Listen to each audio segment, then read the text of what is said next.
de nos villes et villages, c'est tout de suite dans votre émission 1 heure, 1 commune. Radio Grand Lac, la radio des collectivités locales du territoire, la radio des communes du territoire sur le 92 points, radiograndlac.com.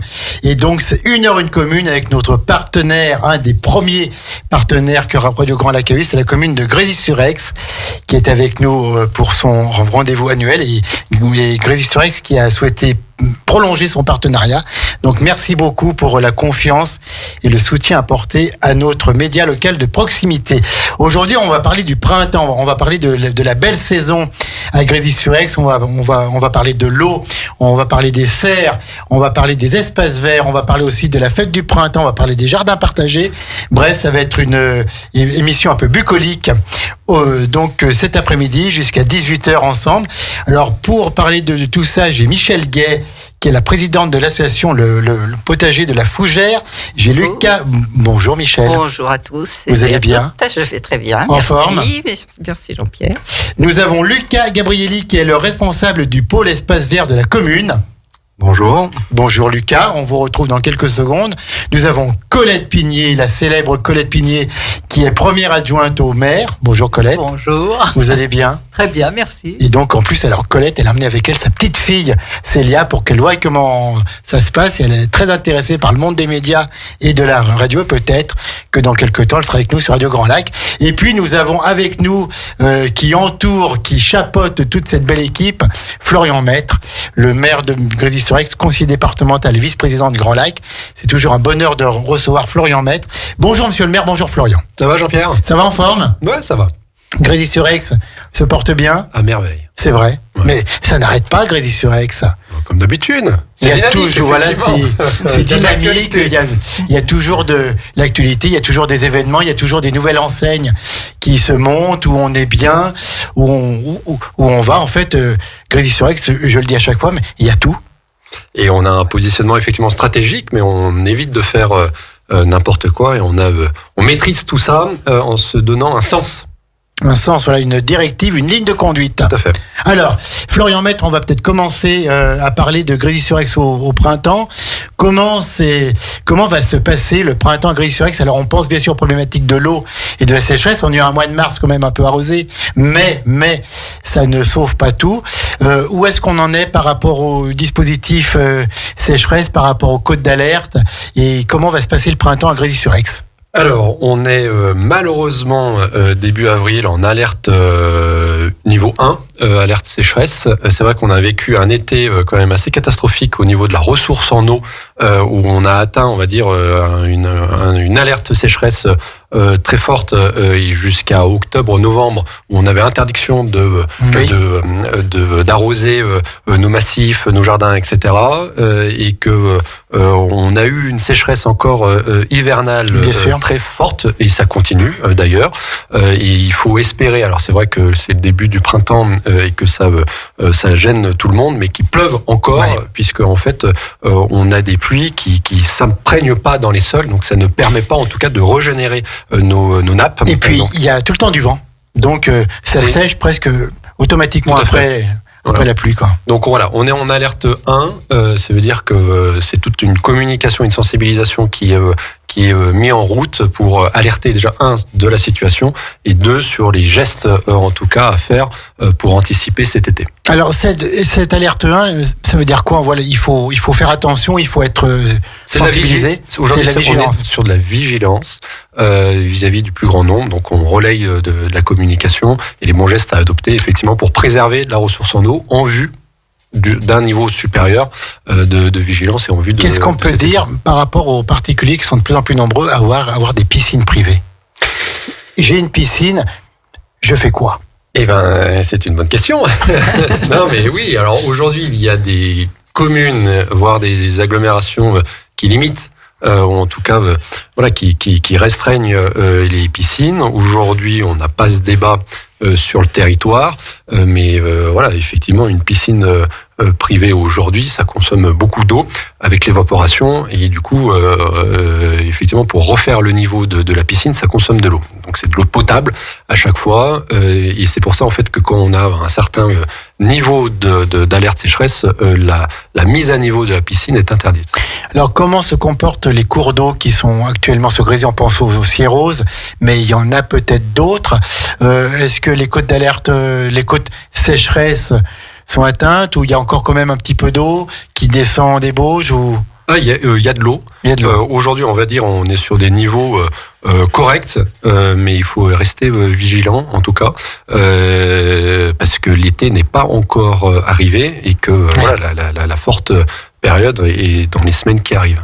Alors, Grésy, qui est connu depuis de longues années pour son fleurissement, qui a même été modèle sur le territoire et dans notre département. Et dans notre département. Comment est-ce qu'on appréhende ce fleurissement? Peut-être que Lucas aux espaces verts peut parler aussi. Pour conserver un fleurissement, on adapte son fleurissement en enlevant peut-être un peu de végétal pour aller plus vers le minéral, vers des espèces qui consomment moins d'eau, pour avoir toujours une commune accueillante avec les ronds-points qui sont toujours magnifiques à Grésy. Comment est-ce qu'on aborde ça en tant qu'élu et en tant que technicien? Vas-y, Lucas. Déjà, tout d'abord, merci. Merci pour faire le constat de ce qu'on peut avoir donc à Grésy en termes d'espace vert et de fleurissement. Oui, vous avez été un modèle, même déjà du temps des mandats précédents, quoi. Et voilà, et donc ça c'est comme l'a rappelé donc monsieur le maire, on a 3 fleurs et donc c'est aussi un niveau à maintenir en termes de fleurissement et tout l'enjeu actuel est d'avoir un fleurissement qui donc résiste à la sécheresse, comme on l'a dit. On est déjà dans une période où on a un manque d'eau, on est quasi certain que cela va continuer toute la saison. Donc il faut vraiment adapter notre fleurissement. Alors cette année, on a travaillé sur un plan de fleurissement avec déjà en sélectionnant des plantes résistantes au sec. C'était premier critère de sélection des plantes. C'est des plantes qui sont à la fois vivaces, mais qui peuvent être aussi annuelles, mais qui ont vraiment cette caractéristique-là. Et il faut savoir que ces plantes, on les produit en interne, donc dans nos serres municipales à Grésy. D'accord. Voilà. Dans les serres, ce qui est rare aussi pour une commune de votre taille, d'avoir des serres municipales. Exactement. Et tout l'intérêt de cette année, c'est que ça nous a permis d'avancer notre période de culture pour pouvoir implanter en fait ces plantes dans les massifs plus tôt. Alors pourquoi ça? Pour espérer en fait qu'elles puissent s'enraciner à suffisamment tôt avant les arrêtés de sécheresse qu'on peut avoir, notamment en juin-juillet, pour qu'elles soient encore plus résistante au sec. Donc là, on a pu avancer notre culture. On espère quand même qu'il n'y aura pas d'arrêté, même si on a avancé cette culture. Mais dans l'idée, voilà, en ayant des serres municipales, ça nous a permis aussi d'avoir cette liberté-là de faire ça, quoi. Florian. Et puis après, effectivement, il y a une petite révolution quand même. Et je le dis devant Lucas vis-à-vis des services du côté de la commande des élus, parce qu'effectivement, aujourd'hui, en fait, nous avons enlevé toutes les plantes hors sol. Oui. C'est-à-dire que voilà, souvent, on a des citoyens qui nous disent mais vous fleurissez pas devant chez moi. Et effectivement, tout ce qui est hors sol, c'est-à-dire dans des pots, dans des bacs, nous n'en mettons plus tout simplement parce qu'en fait, c'est souvent des bacs en fait qui captent beaucoup plus la chaleur et du coup, on a beaucoup plus d'évaporation. Donc, il faut arroser plus. Exactement. Donc ça, effectivement, on a tout enlevé ça, hormis aujourd'hui devant la mairie, la salle des fêtes. Mais on a compensé en achetant une cuve, une bassine, une poche d'eau qu'on peut stocker 80 000 litres d'eau des eaux de pluie qu'on va récupérer. Et en fait, ces 80 000 litres nous permettent d'arroser, en tout cas, voilà, ces dernières poches hors sol. En sachant que, et c'est une commande effectivement qu'on a passée du côté des services, de réfléchir, on va dire, comment on peut désimperméabiliser une partie de la place de la mairie pour pouvoir planter et définitivement enlever les plantes hors sol de la commune. Et après, on a un deuxième axe aussi où on croit beaucoup, c'est le développement des parcs urbains. Tout simplement parce que voilà, déjà ce sont des îlots de fraîcheur qui peuvent être aussi utilisés et en vrai lieu de vie vis-à-vis de la population, des jeunes ou des moins jeunes et de tous les habitants de la commune ou du territoire. Et l'idée en fait, on a le projet de 2 parcs urbains. D'accord. Un à la Sarraz, sur le fameux projet Cœur de Vie, de 6 000 m², et un autre sur lequel Lucas est en train de travailler, c'est le parc Le Prix, qui est à côté de la mairie. Il y a du pôle petite enfance, où le soir, en fait, après les écoles, on a beaucoup de parents qui viennent s'y installer, qui cherchent l'ombre des bâtiments. Et du coup, l'idée, c'est sur un tènement quand même de 9000 m², c'est de travailler en phasage pour voir en fait quel type de jeu on peut proposer, quel type de cheminement piéton on peut améliorer, et surtout comment et où on peut planter des arbres, mettre de la prairie fleurie, pour aussi à travers, développer tout ce qui est sujet de sensibilisation et de pédagogie vis-à-vis de la jeune génération aussi. Voilà, donc à travers toutes ces actions, effectivement, changer, on va dire, la nature des fleurs, plus en enlevant le hors-sol, plus la cuve d'eau, etc., on essaye de limiter au maximum notre impact vis-à-vis de l'environnement et de la ressource en eau qui va se faire. Lucas, donc quelles sont les fleurs que l'on ne verra plus Grésy-sur-Aix, et quelles sont les nouvelles qui vont arriver? Alors peut-être bientôt des palmiers, Grésy-sur-Aix. Alors on en a. Il y en a. Donc après, dans le fleur qu'on va enlever, on enlève tout ce qui est les géraniums, les. Alors pas forcément, parce qu'on a les géraniums, c'est une plante un peu oubliée du fleurissement, une plante qu'on utilisait traditionnellement il y a quelques années, mais qui a quand même des bonnes capacités de résistance à la sécheresse. Par contre, je pense à l'impatience. L'impatience, c'est une plante plutôt d'ombre et qui a besoin d'eau, et ça, c'est une plante typiquement qu'on ne verra plus dans les massifs parce qu'elle a besoin de beaucoup d'eau. Son petit nom, c'est buveuse d'eau. Oui, voilà, exactement. C'est buveuse d'eau, Michel, oui, tout à fait. Donc ça veut bien tout dire. Vous êtes combien de personnes à travailler aux espaces verts à la mairie? Alors on est 5 agents titulaires, plus on a un renfort donc de 2 saisonniers en été, et on a également un apprenti dans le service. Alors qu'est-ce qu'on fait en ce moment, au début avril, dans les espaces verts? Et bien alors en ce moment, en plus on vient d'en parler, on est en train d'installer justement la citerne de récupération d'eau de pluie. Sinon, sur les tâches, je dirais, plus traditionnelles en entretien, on commence la période de tonte. Bien sûr, on a aussi, et ça c'est quelque chose un peu le rituel, un peu tout au long de l'année, de désherbage des massifs, qu'ils soient arbustifs ou de vivaces. Voilà. Et bien évidemment, j'en ai parlé tout à l'heure, on a une partie production horticole, donc on est aussi en train d'entretenir toutes ces fleurs en fait, qui sont en train de pousser dans nos serres, donc tout ce qui est notamment de l'arrosage. Et donc, oui, Florian. Il y a aussi un gros travail au-delà de la ressource en eau, d'économie de la ressource en eau, de la préservation aussi de la biodiversité, notamment à travers les prairies fleuries ou de la fauche, on va dire, raisonnée. C'est-à-dire que quand effectivement, par exemple, on passe à côté de l'école élémentaire sur la coulée verte, on voit l'herbe un peu plus haute. C'est pas que les espaces verts ne font pas leur travail, c'est au contraire, on le fait exprès pour préserver la biodiversité et la faune et la flore qui a sur le site, et tout ça. Voilà, on a cette logique-là un peu globale au faune-flore. C'est un fauchage raisonné. C'est ça. Et là, justement, vous pourrez voir aussi sur ces sites-là où il va y avoir une communication de fait avec des panneaux pour expliquer un peu ces nouvelles pratiques, mais que l'on rencontre de plus en plus en milieu urbain.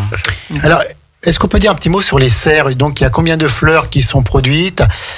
Juste un petit mot peut-être sur ces serres municipales qui, c'est rare pour une commune, on a dit comme Grésy, d'avoir sa propre production horticole.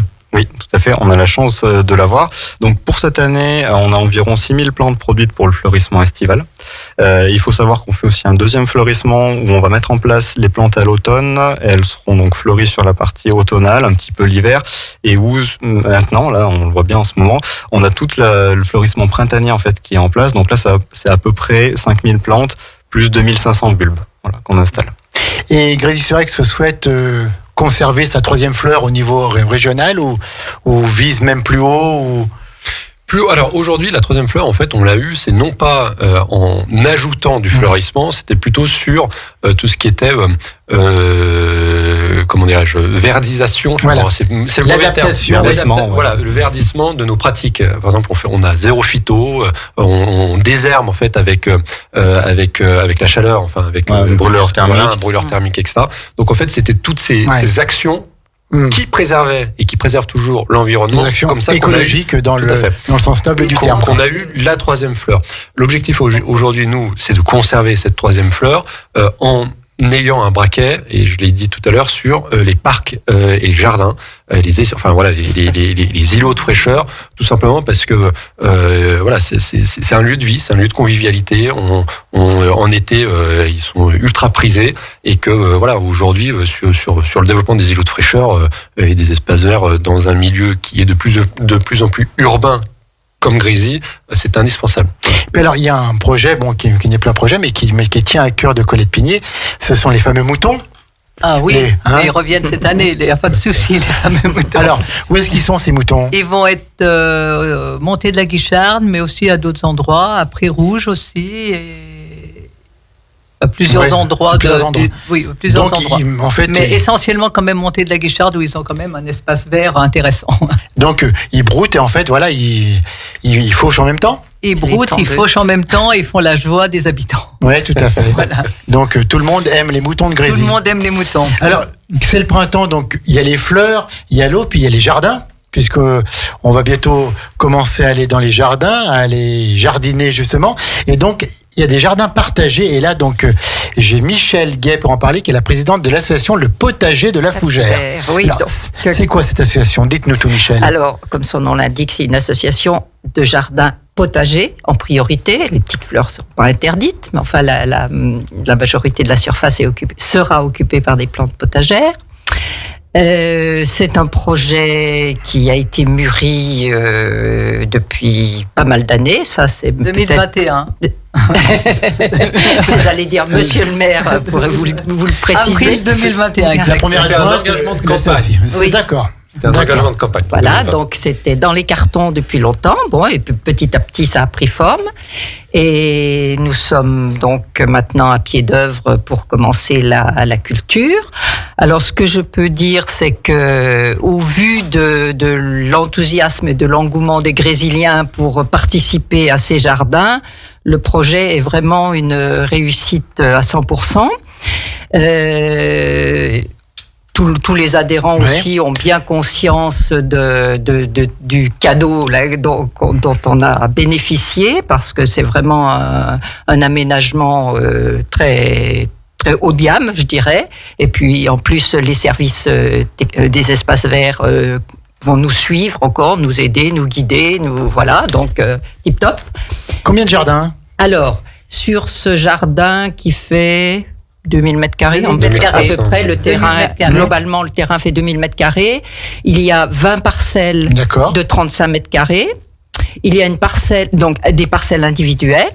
Et puis, il y a une parcelle collective de 220 mètres carrés. Puis après, bon, il y a des parties de circulation, des parties pédagogiques. On a des cabanons individuels pour chaque parcelle. Un verger. Et un verger, absolument. Ils sont où ces jardins ? Alors, route de la Fougère. D'accord. À côté de la crèche de la PEI, juste avant. Voilà, pour la petite histoire, les jardins sont installés sur un terrain qui appartient à la PEI. Voilà, donc à côté du foyer de vie, la Fougère, route de la Fougère. D'accord. Et il y a la demande encore, il y a une liste d'attente, je pense, pour avoir un jardin. Eh bien, au début, ça s'est fait progressivement, mais maintenant que ça a pris forme, qu'on a fait l'inauguration, les gens passent devant, ils s'arrêtent, ils regardent, ils se renseignent. Eh bien, effectivement, il y a de la demande, mais on n'a plus de parcelles individuelles, elles sont toutes occupées. Il reste de la place sur la parcelle collective. Et est-ce qu'il y a un projet d'agrandir ces jardins ? On ne s'interdit pas ça, Florian. On s'interdit pas ça. Vas-y, Colette. Non, je disais qu'on ne s'interdit pas ça, mais sûrement pas dans ce mandat-là, sûrement le mandat suivant. Mais en effet, donc, on Colette, elle sait déjà, voilà. Elle a déjà. Où elle va. Non, moi, je serai plus au suivant, mais j'espère que ceux qui seront là, en place, auront cette envie d'agrandir. Oui, en fait, les jardins ont été imaginés et conçus pour qu'il y ait une extension possible. Tous les réseaux, en fait, l'eau, etc., et voilà, sont prévus pour ça. Le terrain s'y prête, mais par contre, ces jardins partagés, en fait, ce n'est pas que des jardins partagés.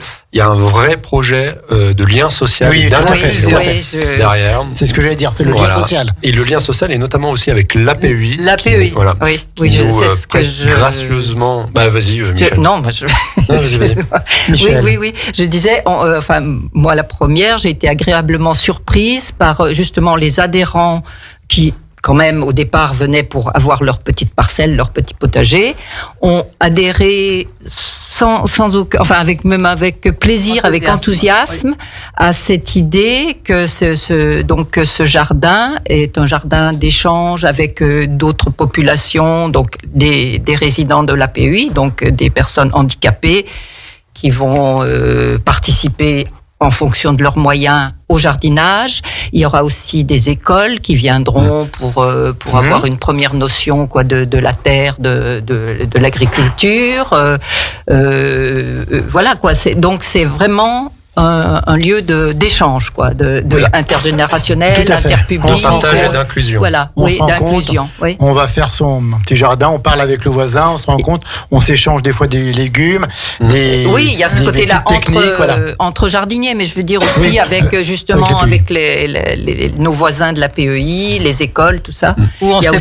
C'est à la fois pédagogique et comme dit Monsieur le maire, inclusif. Oui, voilà, où on ne sait pas du tout jardiner, on va dans la parcelle collective et les autres nous apprennent à jardiner.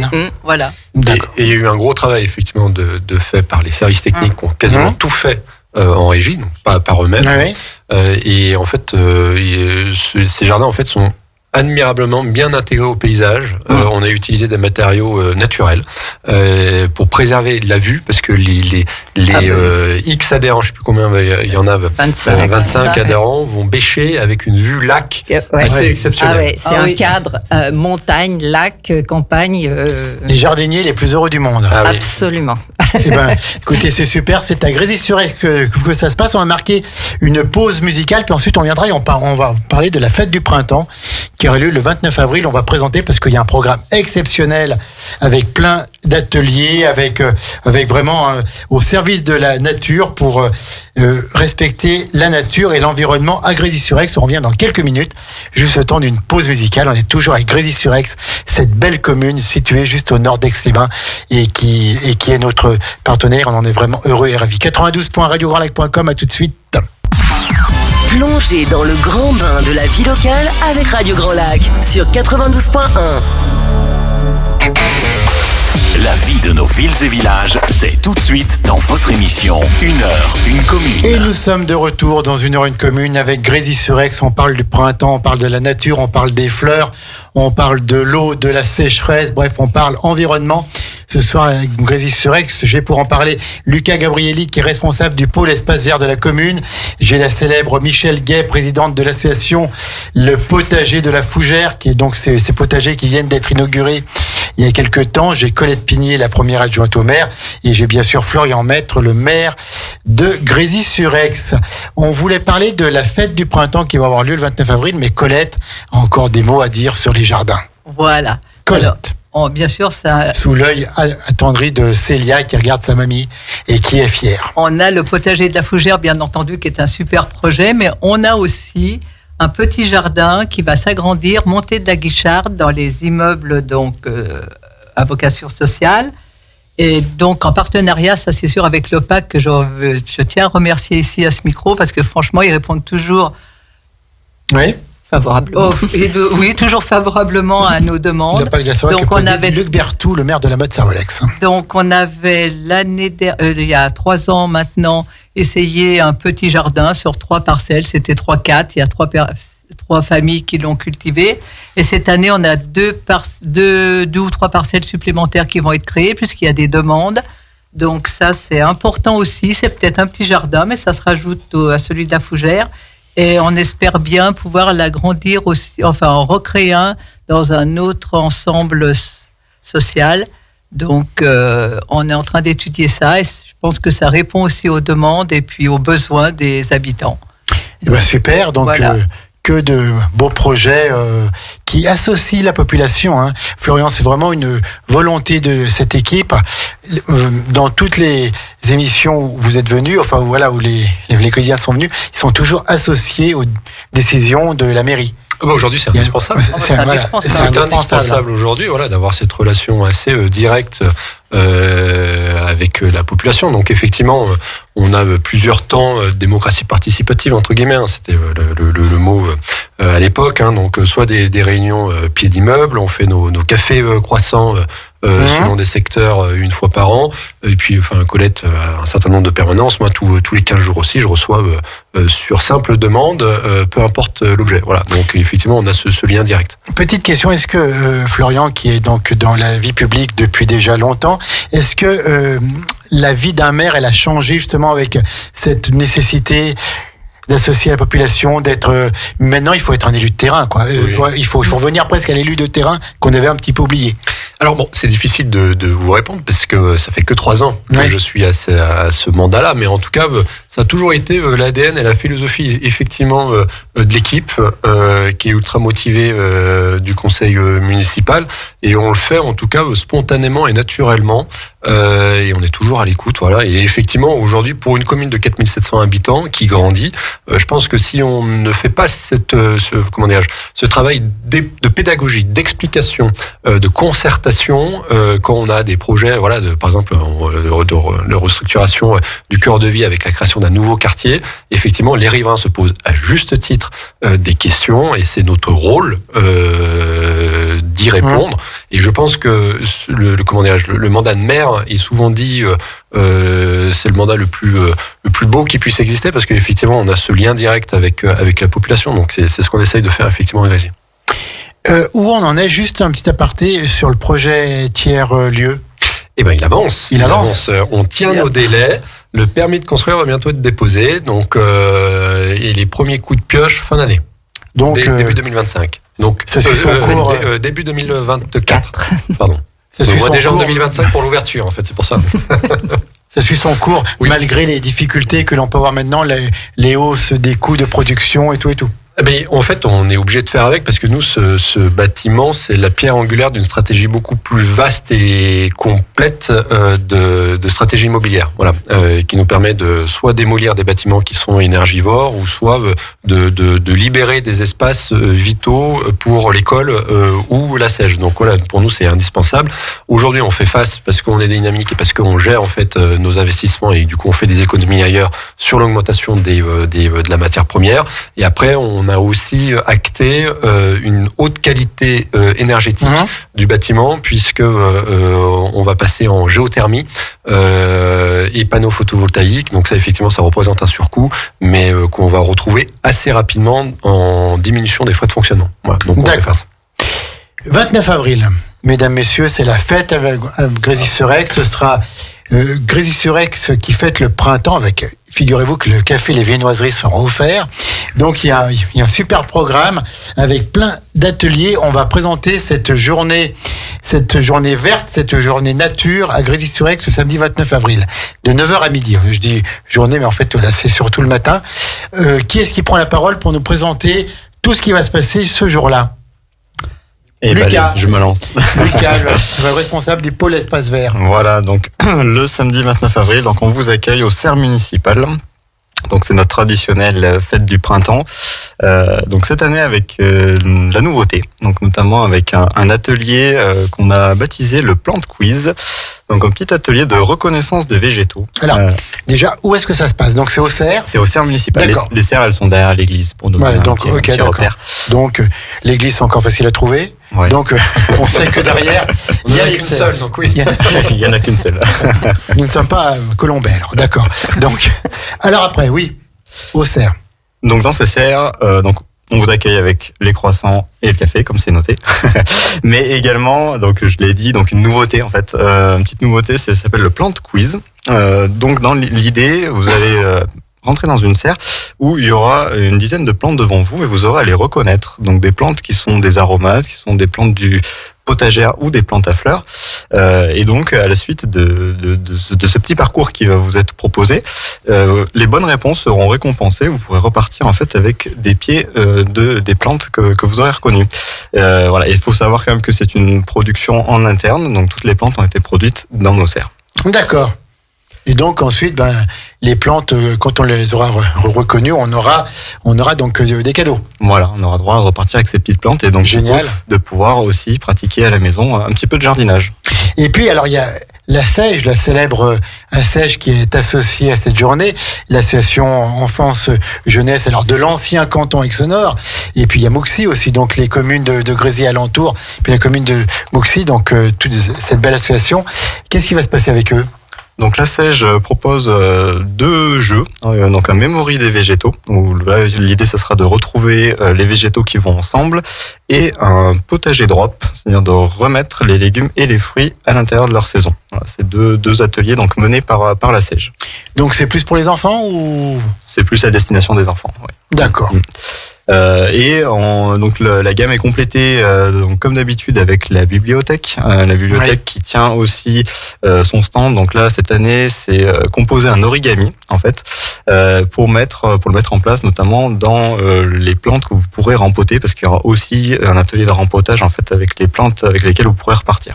Ben, ça va être génial, ça va être vraiment complet pour tous les jardiniers en herbe ou même les jardiniers un peu confirmés. Exactement. Et puis pour couronner le tout, traditionnellement aussi, on fait donc des visites guidées de la serre, donc ce qu'on appelle la grande serre. La grande serre, c'est vraiment notre serre de production de nos plantes à fleurs qu'on va mettre dans les massifs. Et donc là, j'aurai l'occasion un peu de vous expliquer un petit peu comment on travaille, avec quelles plantes, tout ce qu'on fait au niveau des espaces verts. Et donc là, il ne faudra pas hésiter aussi à poser toutes les questions qui vous viennent à l'esprit.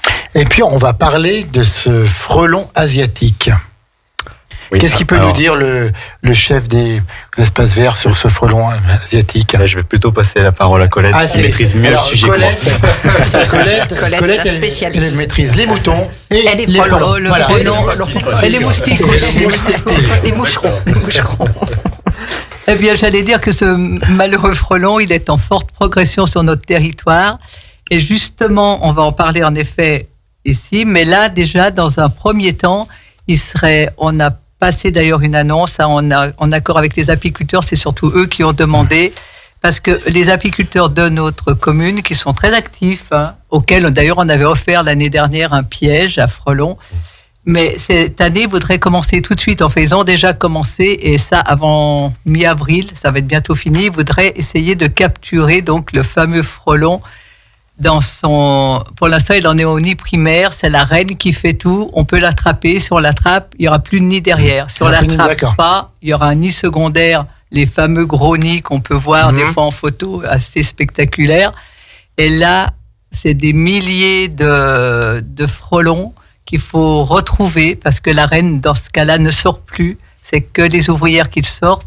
Donc, je fais un appel vraiment à tout le monde. Si tout le monde peut signaler tous les frelons qu'ils voient en ce moment, rapidement, ça éviterait les gros nids d'après. Il y en a déjà des frelons maintenant, là. Il y en a, c'est la reine qui travaille toute seule. Donc elle, si on l'attrape, on peut actuellement la détruire.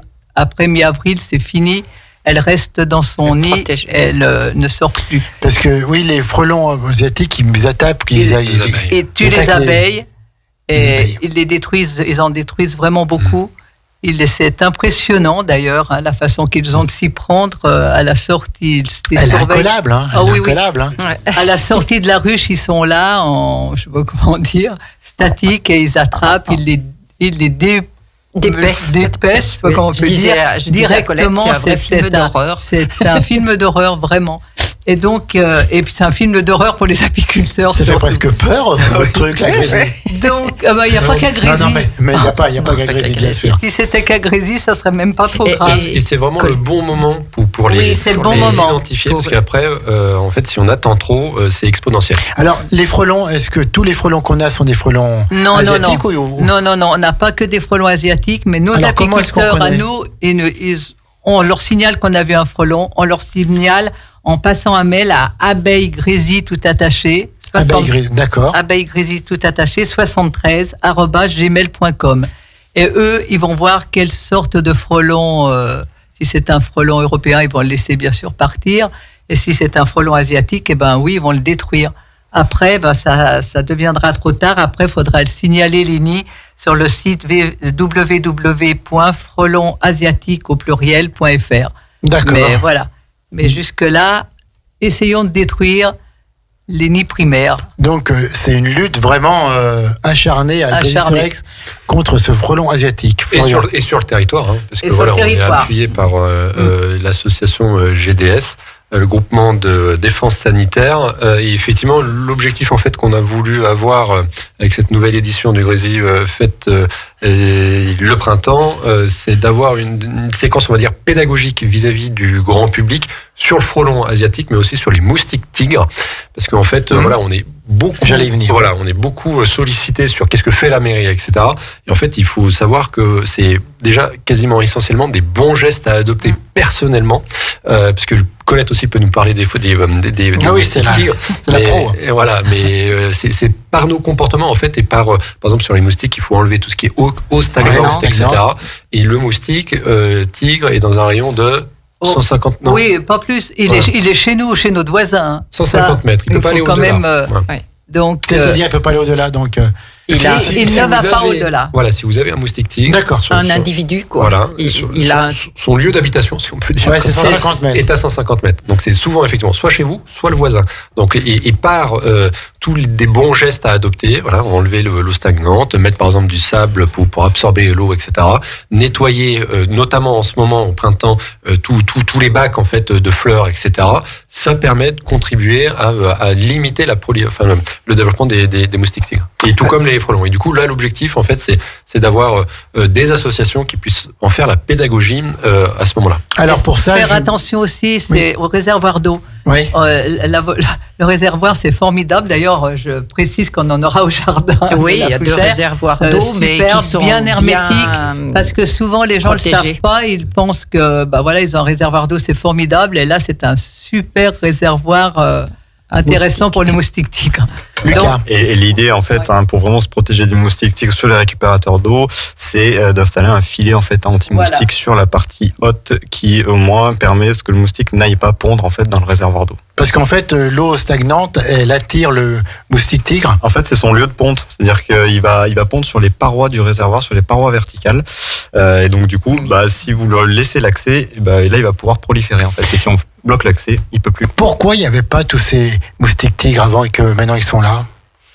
Parce qu'ils ont été importés, je pense pas. Est-ce que c'est lié au dérèglement climatique? Est-ce que ça fait partie de ces nouvelles espèces qui viennent là parce qu'il fait plus chaud, parce qu'on change un peu de climat, je pense parce qu'il y a plus d'échanges. Le frelon, il est asiatique, on sait qu'il vient d'Asie. Oui. Mais après, le moustique. Oui, mais c'est pas comme la pyrale du buis. On a dit que ça venait c'est venu par des végétaux importés d'Asie. Je sais pas quel pays exactement, mais enfin, je pense que c'est parce qu'il y a beaucoup plus d'échanges commerciaux maintenant internationaux, globaux, quoi. D'accord. Je pense que ça circule davantage. Alors, les animaux comme les gens. Oui, tout à fait.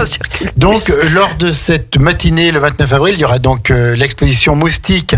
Qui êtes-vous avec l'aide de l'entente interdépartementale Rhône-Alpes pour la démoustification, une association que l'on connaît bien, et donc on pourra vous donner à ce moment-là les bons gestes à adopter pour lutter contre les moustiques. Est-ce qu'on peut dire un mot que ce sera présent aussi la centrale villageoise Eau et Soleil du Lac que l'on a eu la dernière fois? On a fait une très belle émission avec notamment Éric Ray qui en fait partie, un maire adjoint. Qu'est-ce qu'on peut dire sur cette centrale villageoise Eau et Soleil du Lac? Alors, il faut peut-être poser la question à l'association, mais effectivement, là, l'objectif, c'était profiter de cette fête du printemps pour en faire la promotion, tout simplement parce que l'association vient, je crois, il y a à peine une semaine, d'activer, on va dire, le bouton on de leur première centrale villageoise qui est située à Grésy-sur-Aix sur le toit de l'école maternelle et qui doit faire 30 kW de crête, je crois, en termes de production. Donc ça doit couvrir entre 50 et 80% de mémoire la consommation de l'école. Et cette association qui est ultra dynamique a d'autres projets d'installation de panneaux photovoltaïques. Donc effectivement, ils font souvent de la promotion, de l'énergie renouvelable, et 2, sur la nécessité, on va dire, de pouvoir adhérer et acheter des parts sociales qui permettent de financer les panneaux photovoltaïques et du coup la production d'énergie renouvelable. Voilà, et donc ils se rapprochent des collectivités et également des particuliers pour développer tous ces travaux. En sachant que la commune, effectivement, il y a dès le début à adhérer, donc on a une part sociale, on a dû acheter 10 parts sociales pour 1 000 €. D'accord. Grésy-sur-Aix, il y a quand même des actions concrètes pour la protection de l'environnement. C'est pas du blabla, c'est vraiment des actions concrètes pour préserver le cadre de vie et l'environnement. Mais c'est le moment d'agir en fait. Ce mandat 2020-2026, c'est quasiment une décennie. Voilà, on se rapproche de l'année fatidique entre guillemets des 2050 sur tous les rapports du GIEC. Et en fait, si on n'enclenche rien effectivement sous ce mandat, on a loupé 6 ans. Et on le voit sur soit des économies d'énergie, soit de la production solaire. C'est maintenant en fait qu'il faut le faire. Et c'est souvent des projets en fait qui prennent du temps d'ingénierie, de financement, etc. Donc si on le fait pas tout de suite, on le fait jamais. Et effectivement, on a plutôt des bons résultats puisque Grésy-sur-Aix a été la première commune à voter son plan de sobriété énergétique d'hiver. On a pu tirer un pré-bilan de ce plan, des consommations pour 2022. On a réduit de 20%. Ce qui est colossal. Ce qui est énorme. Notre consommation de gaz et d'électricité pour l'année 2022, alors que le plan de sobriété ne faisait était là depuis 3 mois, entre guillemets. Donc on va continuer nos efforts. On va préparer un plan de sobriété énergétique pour l'été, notamment la clim, qui consomme beaucoup d'électricité aussi. On est aussi en lien avec la SEM Énergie et le syndicat d'électricité de la Savoie sur l'installation de panneaux photovoltaïques, puisque réduire notre consommation, c'est bien, mais il faut aussi en produire. Donc c'est quasiment entre 1000 et 1200 mètres carrés de panneaux photovoltaïques qui vont être installés ces prochains mois. Et puis après, effectivement, il y a tout ce qui a été évoqué par Lucas, Michel et Colette sur tout ce qui est espace vert, îlots de fraîcheur, etc. Et puis on est aussi sur la rénovation énergétique, mais là où c'est beaucoup plus conséquent.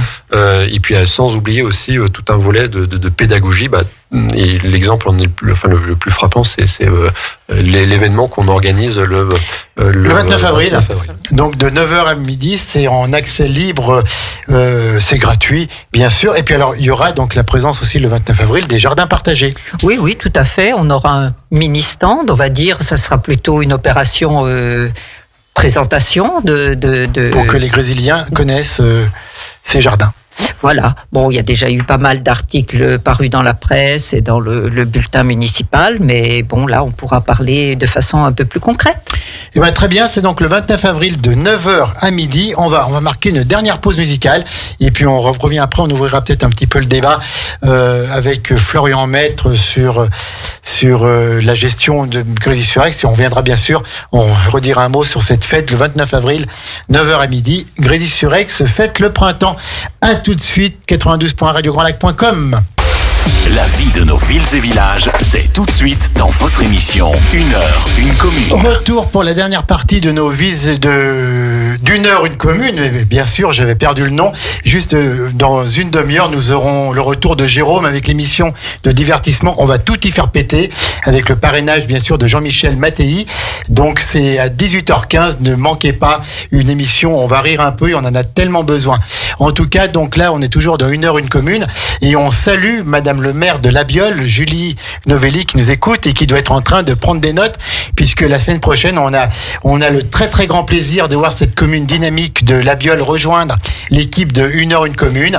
Et donc, désormais, le 2e mardi du mois, nous aurons donc Labiole. Il commence la semaine prochaine, il commence le 11 avril. Et donc, Madame le maire doit être en train de se préparer. Donc, nous allons parler notamment, bien sûr, de la foire du 1er mai, qui est un événement incontournable à Labiole. Et puis, chaque mois, pareil, nous recevrons les associations, les acteurs économiques de cette belle commune dynamique dans l'Albanais, Labiole, qui commence la semaine prochaine. Et on salue également, on vient d'avoir un message de Nathalie Schmitt, qui est le binôme de Florian Maître au département. Elle est vice-présidente du département en charge des collèges et de la jeunesse. Un petit mot, Florian Maître, sur votre binôme, Nathalie Schmitt. Avec, il fonctionne très bien, on est très complémentaires et effectivement... on avance plutôt pas mal, elle, du côté des collèges et puis du côté des mobilités aussi. Donc, voilà. Et elle me supporte en plus au quotidien. Donc vous êtes binôme sur le canton Aix-1, oui. L'Albanais, Entrelacs, Saint-Ours et Labiole. Saint-Onforge jusqu'à Trévigny. Et puis les balcons Grésy, du Revard, et puis Brison, les bords du lac, tous les quartiers du bord du lac d'Aix, jusqu'à la piscine, en gros, là, tout le nord de la piscine. 29 avril, de 9h à midi, c'est Grésy-sur-Aix qui fête le printemps avec l'opération Serre ouverte et puis avec plein d'ateliers. Est-ce qu'il y a un site internet pour en savoir un petit peu plus? Les gens qui nous écoutent, qui veulent Sur le site de la mairie. Sur le site de la mairie, oui. Sur le site de la mairie qu'on peut rappeler. Sans accent, -6 sur -6 aix.fr. Fête de printemps, donc le 29 avril. Alors allez-y à 9h le matin parce qu'il y aura le café, les viennoiseries offerts par la mairie. Et puis ensuite, il y a un programme donc avec l'opération des serres ouvertes, on en a parlé avec Lucas et ses très belles serres, et alors que Julie Deville est toujours en train de nous écouter. Et puis donc des expositions avec les moustiques, qui êtes-vous, et notamment cette sensibilisation par rapport aux moustiques tigres. Qui fait du dégât chez nous par rapport aux frelons asiatiques, avec la centrale villageoise Eau et Soleil du Lac, et puis avec les jardins partagés. Et on avait Michel Gay pour en parler. Voilà, on a parlé de tout ça. Vous pourrez retrouver cette émission, bien sûr, en podcast dans les tout prochains jours sur la chaîne YouTube de Radio Grand Lac, et l'écouter ad vitam aeternam. Je voulais à 17h53 qu'on agrandisse un petit peu le débat, puisque mine de rien, Florian Maître et puis Colette également, qui est premier adjoint, on est quand même au milieu du mandat. Oui. Mine de rien, on a l'impression que les élections, c'était hier. On a commencé avec une crise sanitaire. Vous avez été élu en pleine crise. Bon, voilà, vous avez été élu, mais c'était toujours l'ancienne équipe qui était là. Vous avez été mis en place quelques temps après. On a eu une crise internationale. On a eu une crise économique. Comment est-ce qu'on fait quand on est maire, quand on est premier adjoint? Premier adjoint, on est peut-être moins en phase avec tout ça, mais on est juste derrière le maire. Comment on fait quand on est maire, quand on est conseiller départemental, quand on est vice-président d'une agglo, pour trouver toujours le bonheur le matin en se levant d'être élu quand on sait qu'on gère des crises, quoi? Tout simplement parce que déjà, on change les choses quand même, de par tous les projets qu'on peut avoir. 2, c'est extrêmement concret. En fait, notre action, qu'elle soit de sensibilisation ou des gros projets vis-à-vis des services aussi qu'on a, c'est extrêmement concret et qu'on a le retour très direct des citoyens. 3, c'est en tout cas, moi j'ai la chance d'avoir une équipe d'agents et aussi d'élus qui sont encore ultra dynamiques et qui on a plaisir de se voir et de participer aux réunions où on a encore plein de bonne énergie, et ça, sans ça, je pense que le maire ne serait pas grand-chose. Voilà, parce que c'est toute une équipe. Il y a le maire qui est en première ligne, mais voilà, il y a tout le monde derrière. Tout à fait. Et puis voilà, et puis effectivement, oui, on a depuis le début du mandat une gestion de crise permanente. Les masques, il fallait fabriquer des masques, après il fallait les distribuer, il fallait faire le centre de vaccination. Donc on a fait beaucoup de choses à la place de l'État, mais c'est pas grave. Et puis après voilà, l'inflation, la crise énergétique, tout ce qui est, on va dire, engagement aussi au niveau du développement durable. Donc voilà, on essaye de faire face, mais en tout cas, ce qui est très intéressant du côté de Grésy, c'est qu'on est encore une petite commune de 4800 habitants aujourd'hui, et où on a des enjeux bien particuliers et diversifiés. On parle de l'urbanisme, on essaye de maîtriser tout ça. On a le projet d'hôpital, on a du développement économique, on a le projet donc de l'hôpital vers tout à fait. La caserne des pompiers actuels. Des pompiers. Et donc, je vous coupe encore, mais on a eu donc la semaine dernière l'émission avec le Grand Lac, on a reçu Édouard Simonian, cette caserne des pompiers qui va passer de l'autre côté de la route. Voilà. Donc ça, c'est un projet porté par Grand Lac et le département. Et le département, tout à fait à 50-50. Donc voilà, on a cette chance d'avoir une richesse d'actions.